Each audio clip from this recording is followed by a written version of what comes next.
మహోన్నతుడైన పరిశుద్ధ దేవునికి నిత్యము మహిమ కలుగును గాక. ఈరోజు వాక్య ధ్యానం కొరకు ప్రకటన గ్రంథం 15వ అధ్యాయం. పరలోకంలో మరొక అద్భుతమైన సూచన కనబడుతుంది యోహాను గారికి. అదేంటంటే 7 బాధలను చేతపట్టుకుని ఉన్న 7 దేవదూతలు. ఒక భయంకరమైన పరిస్థితి సంభవించబోతుంది. 7 దేవదూతలు భయంకరమైనటువంటి ఉగ్రత ఈ భూమి మీదకి కుమరించటానికి సిద్ధమై ఉన్నారు. ఈ 7 బాధలు కనుక జరిగితే, అనగా 7 తెగుళ్ళు భూమి మీదకి వస్తే ఇక దేవుని కోపం చల్లారుతుంది అని. 12వ అధ్యాయం 1వ వచనంతో ప్రారంభమైన ఈ సుదీర్ఘమైనటువంటి వివరణ 14వ అధ్యాయం 20తో ముగిసింది. ఇక్కడ ముద్రలని, బోర్లని, పాత్రలని వరుసగా మనకి మళ్ళీ కనిపిస్తున్నాయి. ఈ 7 పాత్రలు కుమ్మరించడం 7వ బోర సమయంలో జరుగుతుంది. ఆ 7 బోర్లన్నీ 7వ ముద్ర కింద ఉన్నాయి. దేవుని కోపం చల్లారే సమయం ఆసన్నమైంది. అయితే ఈ 7 తెగుళ్ళు ముగించబడాలి. దేవునికి ఎందుకు కోపం వచ్చింది? యేసుక్రీస్తు ప్రభువారు భూమి మీద ఉన్నప్పుడు మందిరం పాడు చేస్తున్నారు. అప్పుడు ఆయన కోపపడ్డాడట. దేవునికి కోపం మరొక్కసారి వస్తుంది. ఎప్పుడంటే ఆయనను గౌరవించవలసిన వారమై ఉండి ఆయనకు గౌరవం ఇవ్వలేనప్పుడు. ఆయన ఘనతకు అర్హుడు, ఆయన స్తుతులకు పాత్రుడు, ఆయన ఒక్కడే ఆరాధనకు యోగ్యుడు. ఆయనకు మహిమ చెల్లించవలసిన వారుగా ఉన్నాం. ఆయన ఖచ్చితంగా ఆనర్ చేయాలి, రెస్పెక్ట్ ఇవ్వాలి ఆయనకి. అది ఆయన కోరుకుంటాడు. అందుకనే నా మహిమను విగ్రహాలకు ఇవ్వను అంటాడు ఆయన. ఆయనను గౌరవించాలి. దేవుని పిల్లలుగా మనం గౌరవించడం నేర్చుకోవాలి దేవుణ్ణి. ఆయన ఎంత గౌరవిస్తావో, అనగా ఆయన ఎంత మహిమపరుస్తావో ఆయన లేఖనాలు ఇలా సెలవిస్తూ ఉన్నాయి. నన్ను గణపరిచేవారిని నేను గణపరుస్తాను అని. లోకంలో ఉన్న తండ్రిని గౌరవించాలి. చాలా గౌరవంగా మాట్లాడాలి, తల్లితో కానీ తండ్రితో కానీ. అది మనకి గౌరవాన్ని తీసుకొస్తుంది. ఆత్మీయ తండ్రితో ఆత్మీయ తల్లితో గౌరవంగా మాట్లాడాలి. వారి గురించిన ఆ రెస్పెక్ట్ ఖచ్చితంగా ఉండాలి. మనం మాట్లాడే విధానమే మనకు విలువని తీసుకొస్తుంది. మనం సంబోధించే విధానమే మనల్ని గొప్ప చేస్తుంది. అందుకనే దేవుని కోపం రావడానికి గల కారణం ఏంటంటే, ఆయనను గౌరవించవలసినటువంటి ప్రజలు, ఆయన ఆరాధించవలసిన వారు ఆరాధించడం మానేసి ప్రతిమకు మొక్కడం ప్రారంభించారు. అక్కడ ఆయన కోపం వచ్చింది. సృష్టికర్తను విడిచి సృష్టిని వారు పూజించడం ప్రారంభించారు. అక్కడ దేవుని కోపం వచ్చింది. ఇంకా ఆయనకి ఎందుకు కోపం వస్తుంది అంటే, శారీరక కార్యాలు జరిగిస్తే ఆయన కోపం. అక్రమమైనటువంటి జీవితాన్ని జీవించినప్పుడు కోపం వస్తుంది. వ్యభిచార కోపంలో మునిగిపోతే కోపం వస్తుంది. ఇశ్రాయేలీలు అలాంటి పనికిమాలి పని చేసినప్పుడు దేవుడు భయంకరమైన ఉగ్రతను కుమరించాడు. తెగులు చేత వారు బాధించబడగా దాదాపుగా 24,000 మంది చచ్చిపోయారు. కారణం వారు చేసిన పాపం దేవునికి కోపం రేపింది. అందుకే ఆయనకు కోపం రేపకూడదు. ఎఫెసీ పత్రిక 6వ అధ్యాయం మొదట్లో రాయబడి ఉంటుంది, మనం పిల్లలకు కోపం రేపొద్దు అంటాడు. ఆయన కోపం నిమిషం ఉంటుందట, ఆయన దయ మాత్రం ఆయుష్కాలం ఉంటుంది. ఆయన ఇప్పుడు కోపం తీరిపోయే పరిపూర్ణ సమయము ఆసన్నమవుతుంది. అది ఎప్పుడో తెలుసా? 7 తెగుళ్ళు, 7 రకాలైన బాధలు ఈ భూమి మీద సంభవించిన తర్వాత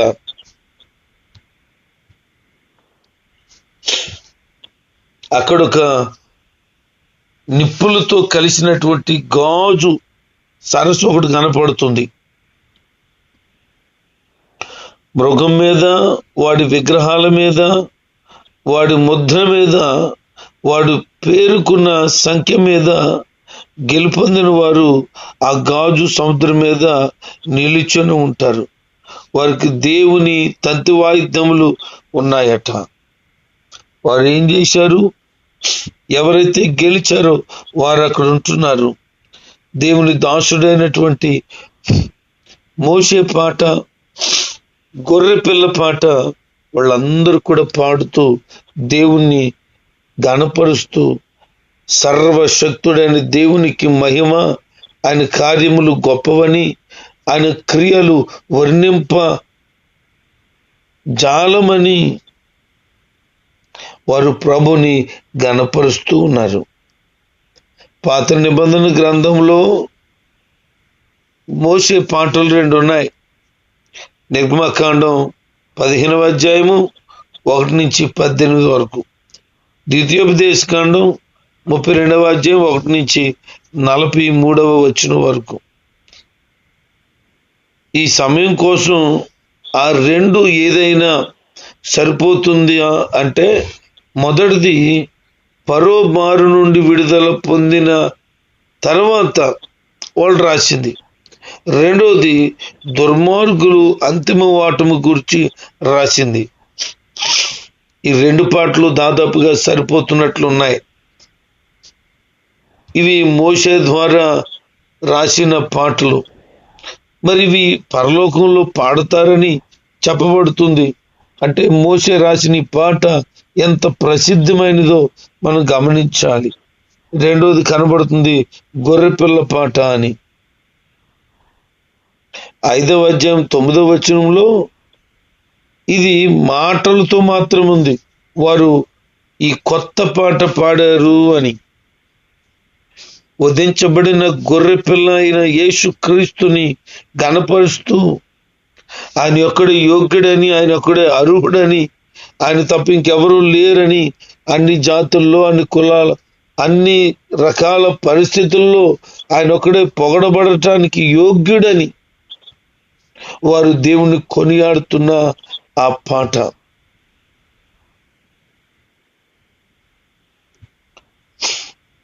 వారంటారట, ప్రభువా నీవు మాత్రమే పరిశుద్ధుడవు, నీకు భయపడకుండా ఎవరుంటారు?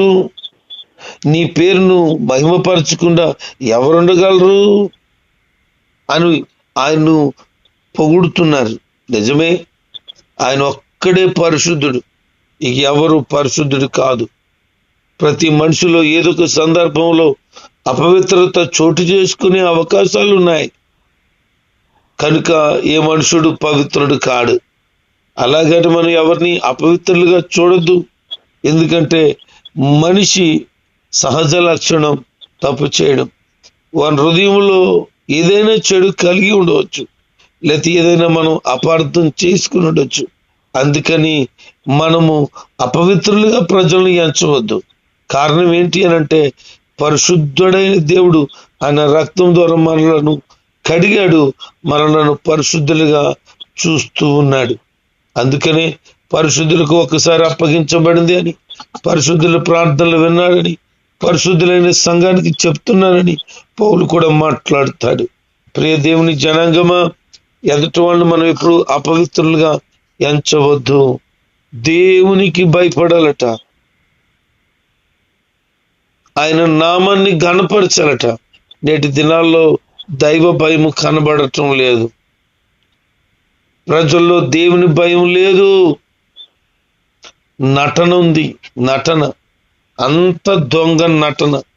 మంచి భక్తి పరులాగా, భక్తి పరులాగా నటన. ఇంకా రకరకాలైన కుయుక్తితో కూడుకున్న జీవితాలు ఉన్నాయి. అవన్నీ నటనే కనపడుతూ ఉంది.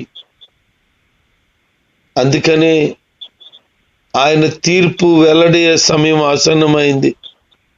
అది ఎక్కడి నుంచి వస్తుందంటే ఆయన సన్నిధిలో, అక్కడి నుంచి ఆ తీర్పులు ప్రారంభించబడతాయట. 7 దేవదూతలు కనబడుతున్నాయి. 7 దేవదూతలు కూడా పరలోకంలో అక్కడ సిద్ధపాటు చేయబడినటువంటి గుడారములో నుండి ఈ ఉగ్రతను పట్టుకుని వస్తున్నారట. అక్కడ గర్భాలయం తెరవబడి ఉంది. అది ఆ గుడారం యొక్క గర్భాలయం కనబడుతుంది. అందులో నుంచి 7 దూతలు వారి చేత్తో ఈ బాధలను పట్టుకొని వస్తున్నారు. అనగా దేవుని సన్నిధిలో నుంచి వాళ్ళు వస్తున్నారు. అంటే దేవుని యొక్క అనుమతితోనే వస్తున్నారు. శుభ్రమైన, ప్రకాశమానమైన, శ్రేష్టమైన దుస్తులు వారు తొడుక్కున్నారట. వారి ఛాతి మీద బంగారు తట్టి కట్టబడి ఉంది. వారు పరిపూర్ణమైన దైవ అధికారమును కలిగిన వారుగా కనబడుతున్నారు మనకి. వారు దైవికమైన శక్తి చేత నింపబడి వారికి అప్పగించబడిన పనిని నమ్మకంగా చేయటానికి వారు సిద్ధమై ఉన్నారు. ఆ సమయంలో 4 జీవులు ఉన్నాయిగా. ఆ 4 జీవుల్లో ఒక జీవి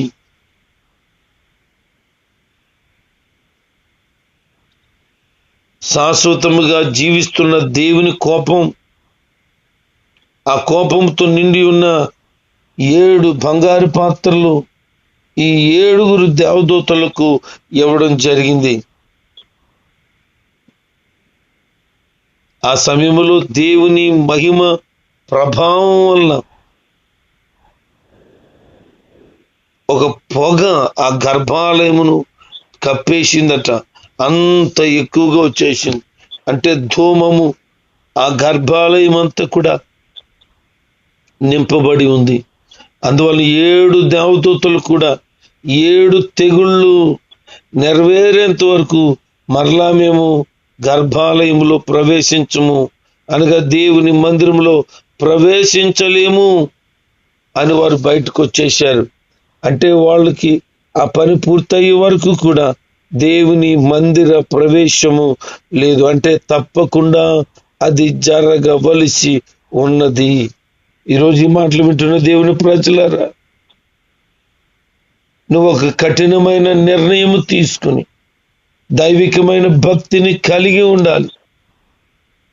ఒక శబ్దంలాగా వాళ్ళు ఒక నిర్ణయం తీసుకొని బయటకు రావాల్సి వచ్చింది. లోకంలో బ్రతుకుతున్నావే, దైవికమైన భయము, దైవికమైన భక్తి, శ్రేష్టమైన గుణగణాలను కలిగి ఉన్నవా? ఇతరులకు నువ్వు మాదిరికరమైన జీవితం ఉన్నవా? నువ్వు దేవుని మందిరానికి వెళ్తున్నానని చెప్తున్నావు. అందరితో దైవికమైన ప్రేమను కలిగి ఉన్నావా? లోక సంబంధమైన మనిషివై లోకాన్ని కోరుకుంటూ బ్రతుకుతున్నావు. దేవుని ఇష్టాన్ని నెరవేర్చవలసిన నీవు నీ సొంత ఇష్టాలను నెరవేర్చుకుంటున్నావు. దేవుని సన్నిధిలో నిలకడగలిగిన జీవితం ఉండాలి. ఒక నిర్ణయంతో వారు బయటికి పంపించబడ్డారు. మళ్ళా నిర్ణయం పూర్తయ్యాక మేము చేయాల్సిన పని చేశామని దేవునికి అప్పగించుకుంటారు. ఈరోజు నీ జీవితంలో దేవుని యొక్క కార్యం బలిష్టంగా జరిగేటట్లుగా నీ హృదయాన్ని దేవునికి పరిపూర్ణంగా అప్పగించుకోగలిగితే బాగుంటుంది. నిర్గమకాండం 40:34 ఆ ప్రత్యక్ష గుడారములో మేఘము కమ్ముకుందని, అదంతా కూడా ప్రకాశం చేత, ప్రభావం చేత నింపబడిపోయిందని రాయబడింది. మొదటి రాజుల గ్రంథం 8వ అధ్యాయం 10, 11, 12 ఆ వచనాల్లో కనుక మనం గమనిస్తే దేవుని మందిరము లోపలికి ప్రవేశించలేకపోయారట యాజకులు. ఆ మందిర ప్రభావం అంత అద్భుతంగా ఉంది. అంత అమిత శక్తివంతుడైన దేవుడి అక్కడ ఆయన ప్రభావమును కనపరుస్తున్నారు. అంటే దేవుని మందిరం ఆయన మహిమ చేత నింపబడి ఉంది, ఆయన ప్రభావం చేత నింపబడి ఉంది. ఈ రోజున దేవుని మందిరాన్ని ప్రేమించే వాళ్ళు ఎంతమంది? దేవుని సన్నిధి పట్ల ఆసక్తి కలిగిన వారు ఎంతమంది? దేవుని మందిరములో దేవుడు ఉన్నాడని నమ్మేవారు ఎంతమంది? అక్కడ చేసే ప్రార్థనలకు జవాబులు దేవుడు దయచేస్తాడని నమ్మేవారు ఎంతమంది? దేవుని మాటను బహుశ్రద్ధగా విని ఆయన మార్గంలో గనుక సాగిపోగలిగితే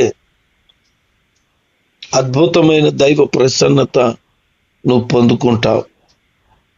ఆ మహిమ కలిగిన రాజు తన నిత్యమైన మహిమను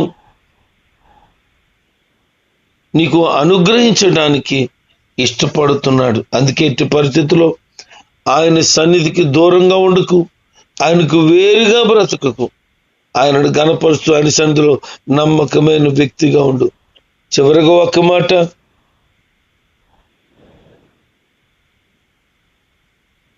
వారు దేవుడు అప్పగించిన పనిని నమ్మకంగా నిర్వర్తించే వ్యక్తులై సిద్ధపడ్డారు. ఈరోజు ప్రభు నీకు అప్పగించినటువంటి పనిని నువ్వు నమ్మకంగా అప్పగించడానికి సిద్ధపడుతున్నావా? ఈ లోకానికి ఒక మనిషిగా నువ్వు పంపించబడ్డావు. నీకున్న ఆయుష్కాలం, నీకున్న వయసులో ఒకసారి గుర్తు చేసుకో. ఇంతకాలం దేవుని బిడ్డగా బ్రతుకుతున్నావు. మందిరానికి వెళ్తావు, వాక్యం వింటావు, ప్రార్థన చేస్తావు, వాక్య ధ్యానం ఉంటుంది. కానీ ఎన్ని ఆత్మలను ప్రభు దగ్గరికి నడిపించావు?